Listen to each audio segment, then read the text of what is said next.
Hello, hello, hello. April Autism Awareness and Acceptance Month almost coming to a close here. I think it's April 27th today.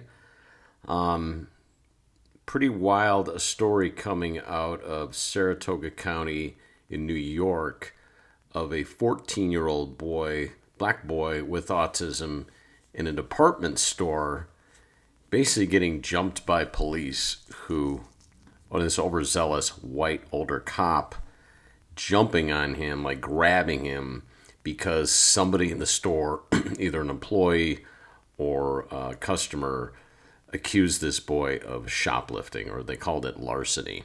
And things quickly turned. You may have seen the videos. I'm going to play it for you here for a second, but I'm going to also give you my commentary after the video from the police side of things, as well as the parent side of things, and as well as the sibling side of things. Because there are some mistakes that I think the parents and siblings made that nobody seems to be talking about. And I'm going to talk about that.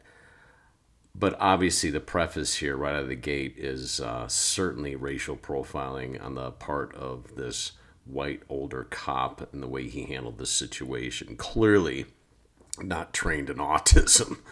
And the moment the siblings told this officer that their brother has autism, the cop should have and could have handled things very differently. So if you haven't seen the video, let me show it here for you for a second so you have some context of what I'm talking about.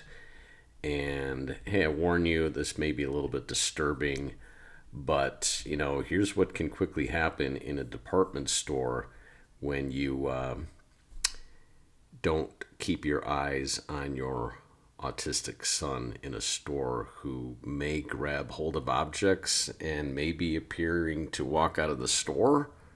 My son's done this numerous times. I would never, ever let my eyes off of him because he has shoplifted unintentionally, and you never know how things are going to go. And here's unfortunately one of the ways it could go. 14-year-old black child who's autistic is handled this way inside of a store by the police. Here's the video.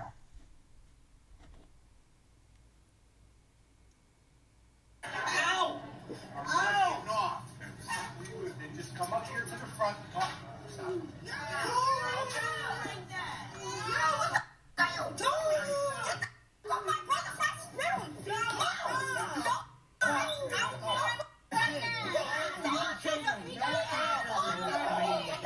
Have you asked the reason?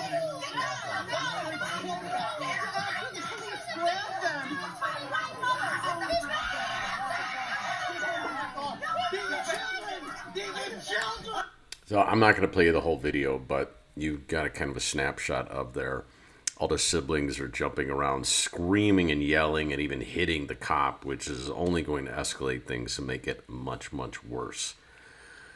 Cops do not respond well to screaming and punching and yelling and kicking, and apparently one of the sisters grabbed an object and whacked the cop over the head or the face with it. Emotions run high. Don't get me wrong, these police officers should be well trained in how to handle these certain situations. In this case, a black boy in a store who may look like he's shoplifting, but he has autism and he's just holding an object. By the way, they didn't find any object on him or any stolen money or anything. So whatever they thought was completely false and ridiculous, and whoever reported this should be ashamed of themselves because they were the precipitous to this happening. But what I also want to show you here is the mother, because I think the mother needs to... I'm going to say something nobody is saying here, and I think the mother needs to bear some of the responsibility of this by leaving her 14-year-old autistic son in the hands of her own children. And here she is. Mentally and emotionally, I'm not okay, but for my children, I have to be strong. Chante Ware is still processing the events that unfolded earlier this week. She was down the block from the Target in Clifton Park when she received a phone call from one of her... Okay, why was she down the block from this store? Her son has autism. He's 14 years old. He's in a store. When Chase was 14 years old in a store, he grabs all kinds of stuff and walks all around the store. He doesn't pay any attention to where the checkout center is or to the door. And it could very easily look like he is shoplifting. I always have to keep my eyes on him 24 hours a day, 7 days a week, especially out in public. Because out in public is when things can turn very strange very quickly. Children that our 14-year-old son was in handcuffs. My anxiety went from 2. And I think, too, to pass on the parental responsibility to the 17-year-old daughter who's screaming and yelling at the cops in this video is wrong. You're the parent. You're the mom. The 17-year-old is not. The 17-year-old, in fact, has escalated this so much more than it may have gone. She's screaming and yelling and punching the cop. Anytime you do that to a cop, look out. She got arrested, too. To $1 million. The teen in the light pink jacket is Chante's 17-year-old daughter. You can hear her shouting to officers that her brother has autism. As events quickly escalated, the officer took the boy to the ground while a group of his siblings and family members crowded around. I've seen the video, the first part. I can't bring myself past seeing my son's face to continue to watch the rest.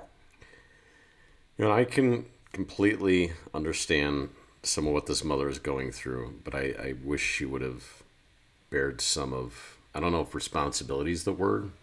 It's always unacceptable for a police officer to respond this way.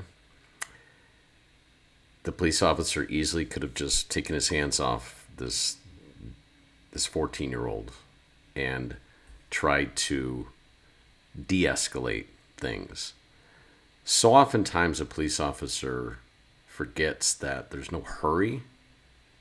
What's the big hurry to try and cuff and stuff this individual? You have no proof of anything, And, of course the boy is resisting. He has autism. And the moment the daughter says to him, the sister, that my brother has autism, I wish to God the police officer would have just let go. Very easy for me to say. I've never been a police officer. I don't know what it's like. I can't even begin to imagine. I typically always side with the police department in these situations. And would things have been handled differently if this was a white boy? Probably. Can you play the race card on this? That video I just showed you was by Black Lives Matter of Saratoga, an organization that has very shady background and very shady ties if you really read down deep into it. They may do some good things for the black community. They do a lot of shitty things for the black community as well. I have some videos on YouTube about training of police officers, and my videos in the past of Chase are used for training different police departments. Spoke with one of those individuals this week that used one of the videos. And during April Autism Awareness and Acceptance Month, it's a stark reminder that we constantly have to be educating the police departments, the fire departments, any public servants. I'd be terrified if Chase was mistaken for shoplifting in a store and got slammed to the ground. Oh my God. By the way, the woman who videotaped this, let me play you some of her comments because I think it's noteworthy and newsworthy. She felt that something was going wrong right away, so she started videotaping. And we wouldn't have this video if she didn't start recording. I wanted you to hear her comments. This is her here. I didn't know what to do because I wanted to call for help, but I didn't know who to call for help because, who do you call for help when it's the police that are harming the people? Tracy was in the parking lot loading her car when she noticed the officers, so she went back into the store. As soon as I saw the police officer with his hands on the child, I pulled out my phone and started videoing. And I turned to the manager at that point, and I had said, what did they do? And the manager said, oh, we just want them to leave. She overheard the teen boy saying to the officers, "I have money to pay. Why are you grabbing me?" He looked terrified. And she looked like she was just... Yeah, it looks like he has a piece of candy in his hand, the boy who's being accused of shoplifting. Chase does it all the time. He grabs those little sucker pops, and he walks around the store with it in his hand. You know, and we always, when we get to the checkout center, I always make sure to look in his pockets or his hand to make sure he's not accidentally shoplifting. So, hey, if you're a parent to autism and your son or daughter is young, like, look out, because this is a topic of, always a topical part of autism, that when you take your child into a store, number one, you always should be supervising them. Don't rely on their sibling to do it. You're the parent, you supervise it. You are in charge. Don't make it the responsibility of his 17-year-old sibling. Shame on this mother for doing that. Number two, know that your son or daughter may accidentally shoplift. They have autism. They are completely unaware of what they may or may not be doing. There's been numerous times I've gotten in the car driving away, and I noticed Chase like sucking on a pop. I'm like, you didn't pay for that. So I was like, shame on me. It's my responsibility to make sure we pay for everything before we walk out of the store. And another lesson here is, I think those are the main lessons, Yeah. You always have to expect the unexpected with autism, This is not a new parent to autism. This kid's 14 years old. That means this mother should know. Who knows? Who knows the rest of the story? But hey, hope you enjoyed the video. Please like, please share. Thank you for following KimMach7 if you're a subscriber. And if you're new to this video, please subscribe. Please hit that like button. And best to you, your family, and your children during Autism Awareness and Acceptance and Inclusion Month. Yeah. Take care. Have a good day.